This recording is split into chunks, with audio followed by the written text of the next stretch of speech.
Como sabemos, todo ser vivo es aquel que es capaz de cumplir las funciones de reproducción, relación y nutrición. Pero la que nos hace diferente a nosotros, los seres humanos, es la capacidad de entender y controlar nuestro mundo interior, es decir, el ser capaz de entender y controlar los sentimientos.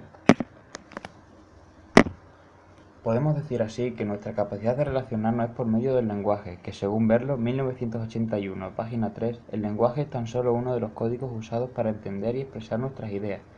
Ya puede que sean por medio de sonidos, olores, señas, palabras orales escritas o incluso gestos. El lenguaje puede ser expresado por una persona, pero puede ser entendido por varias. He aquí los elementos de la comunicación. En este caso yo, el emisor, quien envía a ustedes, los receptores, un mensaje sobre el marco teórico de mi TFM. Ahora mismo mi código es el español, hablado y escrito, por medio de un canal auditivo y visual, en una situación, la verdad, que poco espaciosa. La palabra comunicación proviene del latín comunicare, que significa compartir algo, o como diría Jiménez y Mariscal 2008, página 132, es el proceso de transmisión de información de un emisor a un receptor mediante sistemas. Atiendan a esta frase. Comunicación es cultura, es decir, que nos comunicamos dependiendo del lugar o situación en el que nos encontremos y podemos usar un tipo de comunicación u otra. Como diría Orpí, 2004, página 20, la comunicación consta del 7% de la palabra, del 38% del tono de voz y 55% de la comunicación no verbal. Al hablar de tipos nos encontramos con una comunicación verbal y una comunicación no verbal. Pues bien, la comunicación verbal es aquella producida de manera escrita oral, formada por fonemas o raíces, morfemas o terminaciones, composiciones y entonación. La comunicación no verbal, sin embargo, es aquella que según Pollatos, 2003, página 68, define como las emisiones de signos que construyen o no comportamientos, o lo que es lo mismo, las palabras se las lleva el viento.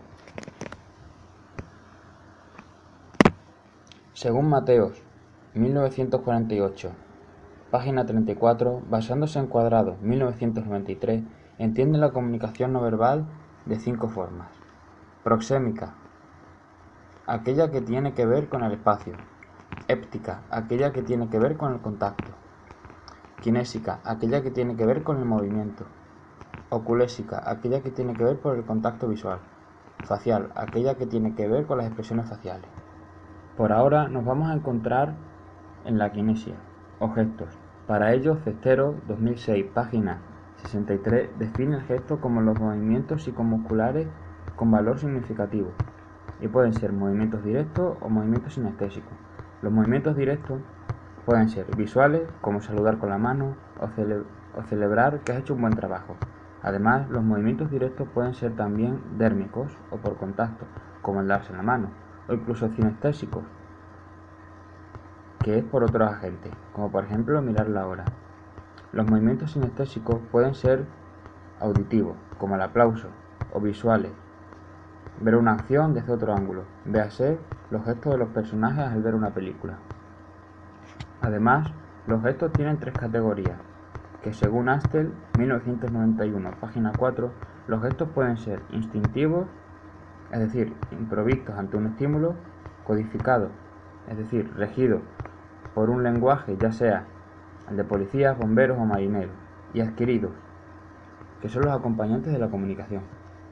Imagino que se acordarán de la frase de comunicación es cultura. Pues bien, Davis, 1973, página 69, comenta que Birwistel, el padre de la kinesia, experimentó y anunció que el sexo de la persona no está vinculado con el gesto, pero sí con la cultura. Al usar la kinesis o gesto, hacemos uso de nuestro propio cuerpo, es decir, usamos el cuerpo para poder expresarnos. Mendizábal, 2004, página 49, lo define así. La expresión corporal se promulga a través de un lenguaje corporal, que hace que nos expresemos y a su vez que nos comuniquemos con los demás. ¿Y cómo transmitir dicho lenguaje? Pues bien, a través del movimiento de los músculos, llegando incluso a ocupar un espacio trabajado en torno al uso de un tiempo determinado. Por tanto, se puede decir que los pilares básicos de la expresión corporal son cuerpo, movimiento, espacio y tiempo, es decir, el movimiento del cuerpo en un espacio y tiempo determinado.